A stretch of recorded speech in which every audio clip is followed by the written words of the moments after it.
All right, it is summertime. It's getting hot outside. Are y'all going to the pool, or are you going on a fabulous vacation, and are you going to get into some salty Caribbean water? Well, if you do, make sure that you protect your hair. And I'm going to tell you how. Hey guys, Karen with Curl House. I'm a licensed cosmetologist, a certified trichologist, and the owner of the Curl House Hair Restoration Collection and the Curl House Academy, Let's Get Growing Health and Hair Program. And today we are going to be talking about 10 tips, 10 things that you can do to protect your hair before you get into that pool, or before and after, rather, you get out of that pool and out of that salty water when you go on your vacations. Okay, so the first 5 tips will be centered around what you can do before you even get your hair wet. And the first tip is to do a pre-poo. Do y'all know what a pre-poo is? Typically, when I talk about a pre-poo, I talk about it relevant to what you do before you shampoo your hair. So that's what pre-poo means, but it's really the same thing. I want you to consider doing a pre-poo by applying a penetrating oil into your hair.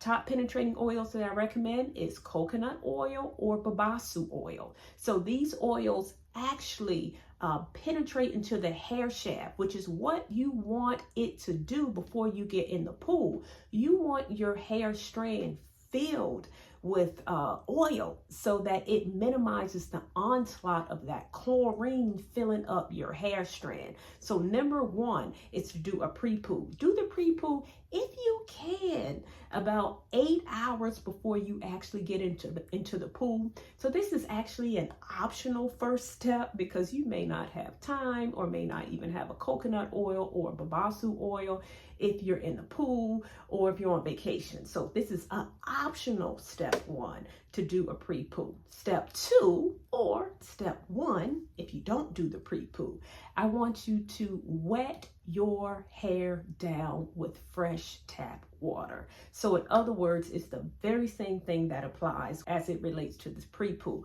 Wet your hair first before getting your hair wet. So again, you want your hair strand to fill up with fresh water as opposed to chlorine water, because your hair strand can only hold but so much water. Once your hair strand is full of water, then additional water can't get into the hair strand. So that is why you fill it up with fresh water. So drench your hair down before getting in that pool. Okay, step number 3.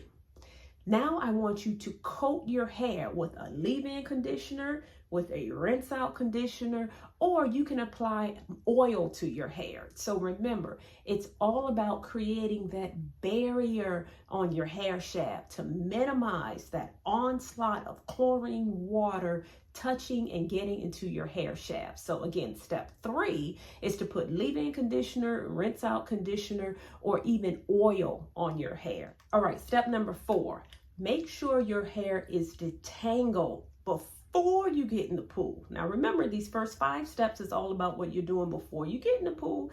Make sure your hair is detangled. So why is that important? Let me give you an example.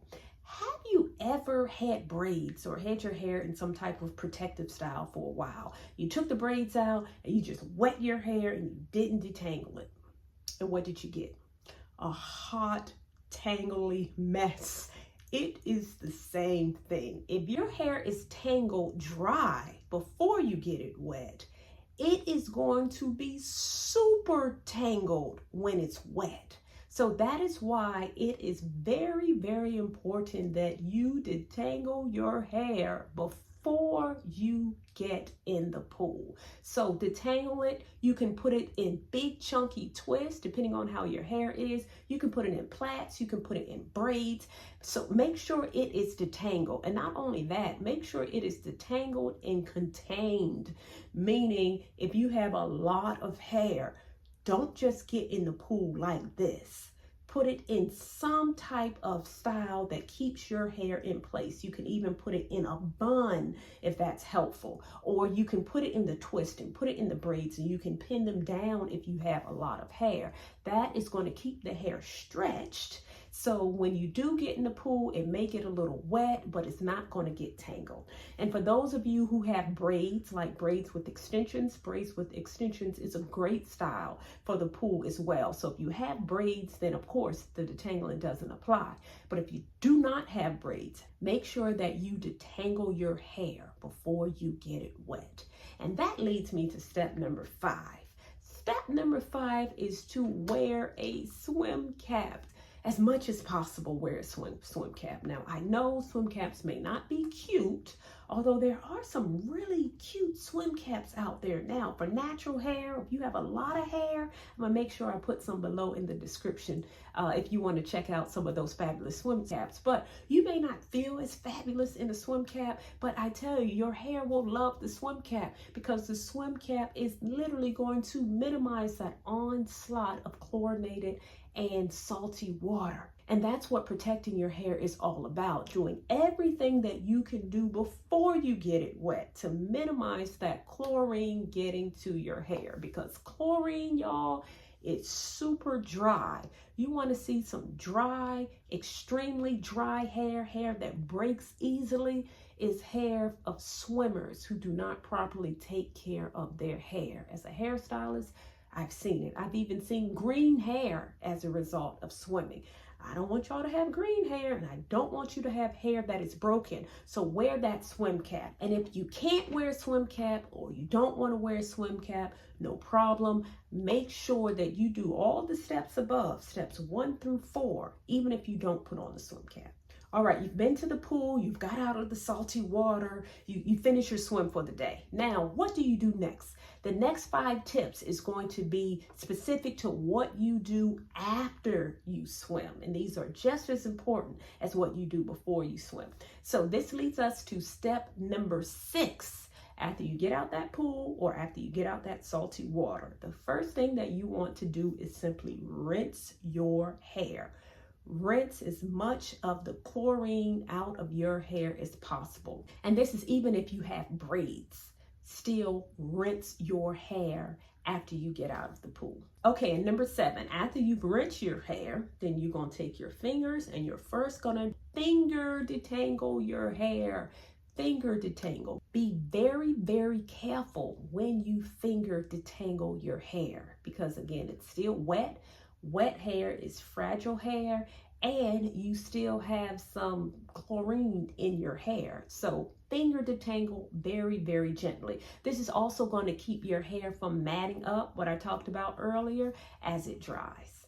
All right, and step number 8, you want to use a chelating shampoo or even a clarifying shampoo. These chelating shampoos in particular will remove the mineral deposits, will remove chlorine, will remove salt from your hair. Those are the things that actually cause your hair to get super dry and dull. So a chelating shampoo is going to be key as your first shampoo when you get out of the pool. Secondly, chelating shampoos can be very stripping and can be very drying. So make sure you follow up with a moisturizing shampoo as your second shampoo. And also, as a quick note about that chelating shampoo, these shampoos are very, very powerful. They're very, very stripping.